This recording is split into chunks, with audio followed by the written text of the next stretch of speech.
I thank the gentlelady for yielding. Chair now recognizes the gentleman from Virginia, Mr. McGuire. Thank you, Mr. Chairman, and thank you to our witnesses for being here today.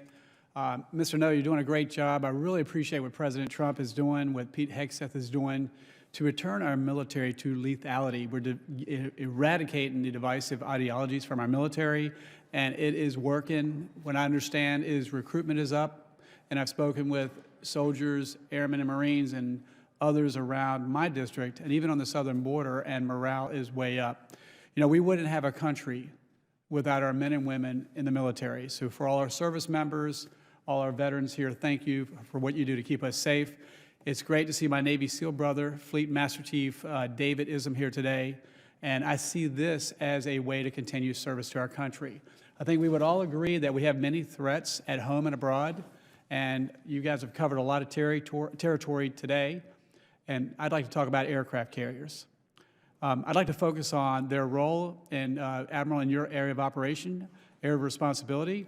I know you're pleased that the USS George Washington, CVN 73, has rejoined the forward deployed naval forces in Yokosuka, Japan.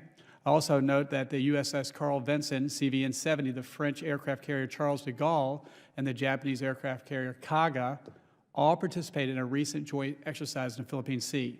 The USS Nimitz, CVN 68, our nation's oldest aircraft carrier, I must have been around a while because I remember when that came into service nearly 50 years ago, is now deployed on what is likely her final deployment and heading west. The Secretary of Defense has emphasized the need to restore deterrence of our military and to achieve peace through strength. How do you see aircraft carriers' role in the deterrence mission, especially in the Indo-Pacific area, your area of responsibility? Congressman, carriers are absolutely critical in the weight of fires that they can bring, which is many, many times X almost any other capability.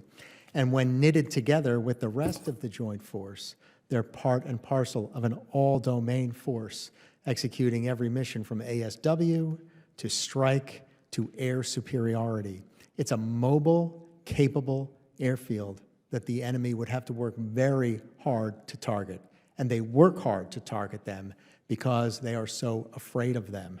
So absolutely critical with the joint force, not at the exclusion of any other force, but in complement to that to achieve those critical missions. The PRC demands information, air, and maritime superiority as a pretext for their operations. Aircraft carriers are critical to contesting and gaining those superiorities.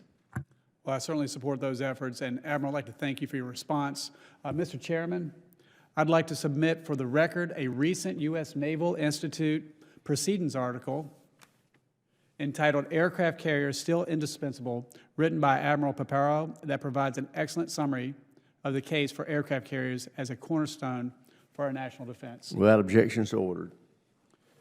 All right, Admiral, as well, when you consider the potential conflict in the Indo-Pacific, contested logistics will be a critical capability to maintain our lethality and resupply, not only for our forces, but also our allies in the region. Do you share this sentiment? Most strongly. Our adversaries note that believe that the Pacific War was built on the ability to sustain, and I agree with them. What changes would you make to Indo-PACOM's operational energy efforts? You know, in my district, we have a nuclear power plant. We are building a small modular reactor, but I believe the world's first micro reactor is about to come from my district. And how important is that to helping you do your job?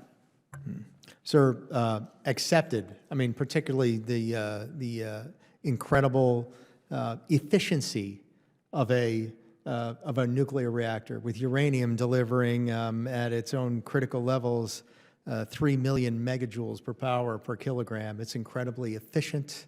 It's small, modular, and you know, I can't endorse that enough. It sounds great. Well, what can we do here in Congress? I think we're all supportive, but in your words, what can we do to better support the warfighters to give you a chance to win the fight and come home? Sir, continued funding streams, and if continuing resolutions are a feature and not a bug, I'm not making a comment on that, putting the kind of provisions within continuing resolutions to be able to execute every program that we have, and authorities that enable a steady flow of funding, which provides a steady flow of predictability for the defense industrial base, which enables them to recruit, hire, train, retain workforce so that we can be at full capacity. Thank you. Gentleman's time has expired. Chair